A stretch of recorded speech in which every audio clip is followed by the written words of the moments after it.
తెలిసి తెలిసి మన దేశంలో జరిగే అనర్థాలు మీరిప్పుడు చూడబోతున్నారు. అది కూడా మనం తినే తిండి గురించి. ఏమాత్రం ఆలస్యం చేయకుండా అవేంటో తెలుసుకుందాం. నెస్లే కంపెనీ తనే స్వయంగా ఒప్పుకుంది వాళ్ల చాక్లెట్ కిట్ క్యాట్ లో దూడమాంసం యొక్క రసం కలుపుతామని. మద్రాస్ హైకోర్టులో ఫెయిర్ అండ్ లవ్లీ కంపెనీ మీద కేసు వేసినప్పుడు ఆ క్రీంలో పంది గ్రీస్ అంటే పంది నుండి వచ్చిన తైలాన్ని కలుపుతామని స్వయంగా ఒప్పుకుంది. మనం జలుబు వస్తే వాడే విక్స్ పేరున ఉన్న మందులను యూరప్లోని అనేక దేశాలలో బ్యాన్ చేశారు. అక్కడ దీనిని విషంగా ప్రకటించారు.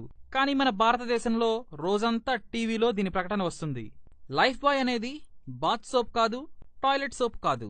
ఇది జంతువులకు స్నానం చేయించే కార్బోలిక్ సోప్. యూరప్ లో లైఫ్ బాయ్ తో కుక్కలు స్నానం చేస్తాయి. కానీ భారతదేశంలో 10 కోట్ల జనాభా దీనితో రుద్ది స్నానం చేస్తారు. కోక్, పెప్సీ నిజంగా టాయిలెట్ క్లీనర్స్ అని ఎప్పుడో నిరూపితమైంది. ఇందులో 21 రకాల వేరువేరు విష పదార్థాలున్నాయి.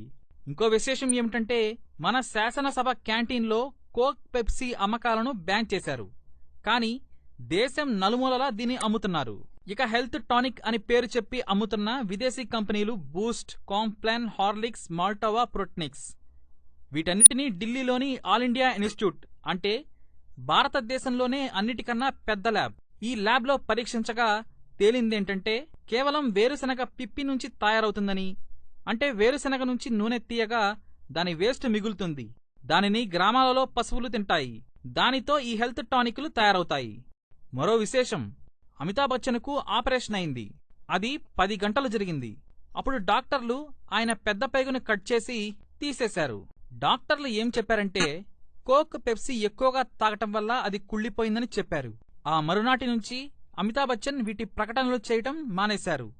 చాలామందికి పిజ్జా తినడంలో మజా వస్తుంది. సరే, అసలు పిజ్జా ఎలా తయారవుతుంది? ముందుగా పిజ్జా అమ్మే కంపెనీలు చూద్దాం. Pizza Hut, Domino's, KFC, McDonald's, Pizza Corner, Papa John's Pizza, California Pizza Kitchen. ఈ కంపెనీలన్నీ అమెరికావి. మీరు కావాలంటే ఒకసారి చెక్ చేయండి. ఇక పిజ్జాలో టేస్ట్ కోసం E631 ఫ్లేవర్ ఎన్హాన్సర్ దీన్ని కలుపుతారు. అది పంది మాంసం నుంచి తయారవుతుంది. మీరు ఒకసారి గూగుల్లో చూడండి, మీకే తెలుస్తుంది. ఇక మనం తినే పదార్థాలు, తాగే పదార్థాలపైన, ఆ ప్యాకెట్లపైన ఈ కోడ్స్ ఉంటే వాటిలో ఈ పదార్థాలు కలుస్తాయి. అవేంటో చూద్దాం. E322 ఆవు మాంసం, E422 ఆల్కహాల్కు సంబంధించిన రసాయనాలు, E442 ఆల్కహాల్ తత్వం కెమికల్స్, E471 ఆవు మాంసం ఆల్కహాలు, E476 ఆల్కహాల్, E481 ఆవు ప్లస్ పంది మాంసం మిక్స్, E627 ప్రాణాంతకమైన కెమికల్స్, E472 ఆవు ప్లస్ పంది ప్లస్ మేక ఈ మిక్స్ అయిన పదార్థాలు, E631 పంది కొవ్వు నుంచి తీసిన నూనె. ఇక ఈ కోడ్స్ అన్నీ ఎక్కువగా మీకు విదేశీ కంపెనీల chips, biscuits, chewing gums, Kurkure, Maggi ఇలాంటి ప్యాకెట్లపై కనిపిస్తాయి. ఇది అపోహ కాదు, పూర్తిగా నిజం.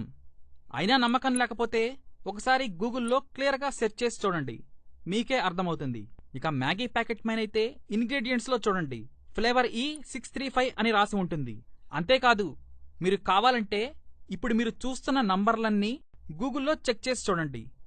ఇవేంటో తెలిస్తే దిమ్మ తిరగటం ఖాయం.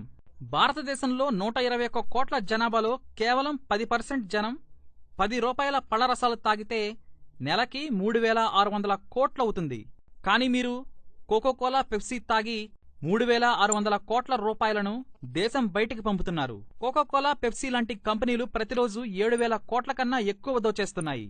చెరకు రసం, కొబ్బరి నీళ్లు, పళ్ల రసాలకు గనక మీరు మారినట్లయితే మీరు దేశం యొక్క 7000 కోట్ల రూపాయలను కాపాడి మన రైతులకు ఇచ్చినట్టవుతుంది.